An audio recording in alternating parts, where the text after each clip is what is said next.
মই মোহিনী ভগৱান বিষ্ণুৰ অপৰূপ অৱতাৰ।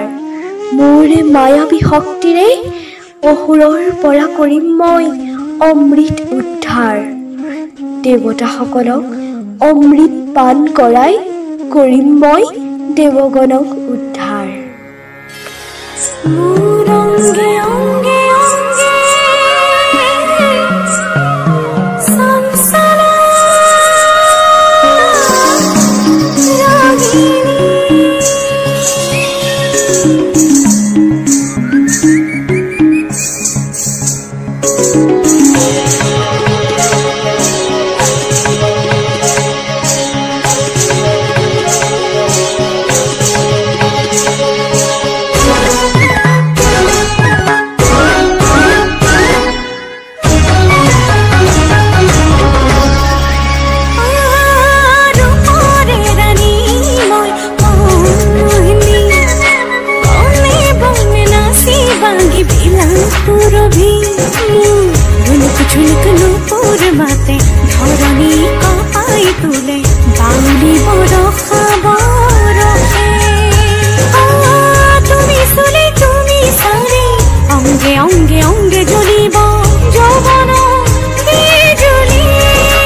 ৰাগিনী।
বিষ্ণু অৱতাৰ মোহিনীয়ে মায়াবী চলেৰে অসুৰক সাধাৰণ দ্ৰব্য প্ৰাণ কৰোৱাৰ পৰিৱৰ্তে দেৱতাক অমৃত প্ৰাণ কৰালে আৰু এনেদৰেই যুগ যুগান্তৰ ধৰি অমৰ হৈ ৰ'ল স্বৰ্গৰ দেৱতাসকল।